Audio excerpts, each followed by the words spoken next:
Président Coquerel, vous avez la parole. Merci, Monsieur le Président. Monsieur le ministre délégué à la Ville et au Logement, alors que le peuple français fait l'histoire avec des mobilisations et des grèves contre votre réforme des retraites, la situation de la France est devenue aussi explosive à cause d'une inflation galopante, touchant plus particulièrement les produits de première nécessité. Tout a augmenté, notamment les charges locatives dans les logements sociaux. Nous subissons l'explosion des prix du gaz et de l'électricité liée à la spéculation des fournisseurs d'énergie. Et cette spéculation a plongé des personnes qui arrivaient encore à joindre les deux bouts dans la précarité. En effet, les bailleurs sociaux, en renouvelant leurs contrats d'électricité et de gaz au prix du marché, ont répercuté le surcoût sur les charges payées par les locataires. Nous en sommes actuellement à plus de 15% d'augmentation des factures d'énergie. 300% d'augmentation des charges locatives dans certains quartiers de Marseille, 50 à 150% d'augmentation à Saint-Denis, 150% à Joué-les-Tours, plus de 50 € d'augmentation à Amiens. En parallèle, le prix moyen du panier de courses atteint 105 €. L'inflation a atteint 16,5% sur 37 produits du quotidien. Le magazine 60 millions de consommateurs annonce même un surcoût moyen de 790 € des courses en 2023. Désormais, beaucoup de locataires doivent donc choisir entre se nourrir ou payer la facture d'électricité et leur loyer de charge. Et pourtant, les factures, ils les paient, même quand s'ajoutent des dysfonctionnements de la gestion locative rendant parfois des habitats indignes, voire insalubres, y compris dans les logements sociaux. Dans toute la France, des collectifs de locataires se réunissent pour demander aux bailleurs sociaux et à l'État de prendre des responsabilités, et ce, à quelques jours de la fin de la trêve hivernale qui pourrait revoir, malheureusement, une série d'expulsions. Je les soutiens, je me joins à eux pour demander au gouvernement de geler les charges et les loyers, d'instaurer les prix réglementés de l'électricité pour les logements sociaux et d'instaurer une TVA à prix réduit sur les produits de première nécessité. Monsieur le ministre, qu'en pensez-vous? Merci, Monsieur le Président, Mesdames et Messieurs les députés, Monsieur le Président Éric Coquerel. Le gouvernement a bien conscience, comme vous, de l'impact de l'inflation sur le coût du logement en France, en particulier sur les ménages aux ressources les plus modestes. C'est la raison pour laquelle diverses mesures ont été mises en œuvre dès 2022.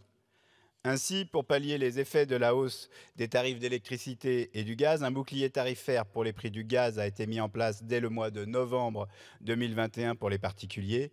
Il a été étendu, et vous le savez, en avril 2022 avec un effet rétroactif au 1er novembre 2021 pour les copropriétés privées et les logements sociaux chauffés collectivement au gaz. En outre, les ménages vivant dans des logements sociaux chauffés collectivement à l'électricité vont pouvoir bénéficier d'une aide spécifique pour leur consommation couvrant la période allant du 1er juillet au 31 décembre 2022, ainsi que sur les parties communes, ainsi que pour leur consommation pour toute l'année 2023. Une aide complémentaire est également apportée par l'État aux bailleurs qui auraient été contraints de souscrire des contrats particulièrement onéreux, comme vous le soulignez. Il s'agit par ce moyen de limiter les hausses de charges répercutées par les gestionnaires de logements collectifs aux résidents. Par ailleurs, la loi du 16 août 2022 portant mesures d'urgence pour la protection du pouvoir d'achat a plafonné la variation en glissement annuel de l'indice de référence de loyer à 3,5% de manière à limiter l'évolution des loyers. Ces mesures visent précisément à contenir l'évolution des loyers et des charges, notamment dans le parc social.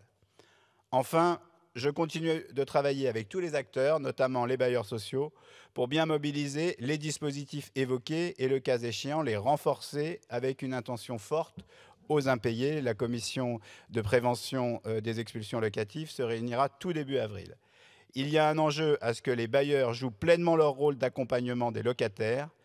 En revanche, leur faire porter directement les hausses fragiliserait leur capacité d'investissement pour développer et rénover le parc, ce qui est essentiel pour apporter une réponse structurelle à ces différents problèmes. Je vous remercie.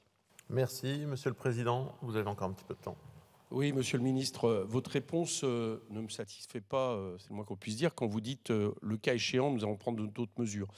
Le 21 mars, j'étais à Saint-Denis, dans ma circonscription, d'une manifestation avec les personnes, notamment des quartiers francs-moisins et d'autres quartiers de Saint-Denis, qui subissent de plein fouet cette augmentation des charges. Je vous assure que ce n'est plus supportable. Ce n'est plus supportable. C'est-à-dire les gens ne peuvent plus le faire. Donc, à mon avis, il faut vraiment vous changer de braquet, notamment en instaurant des prix réglementés de l'énergie, je vous l'ai dit tout à l'heure, pour les bailleurs, mais aussi en faisant en sorte de geler les loyers et les charges. Sinon, on va se retrouver dans une situation absolument catastrophique et des personnes, en plus, risquent de se faire expulser, ce qui serait une double peine, j'allais dire, avec la fin de la trêve hivernale.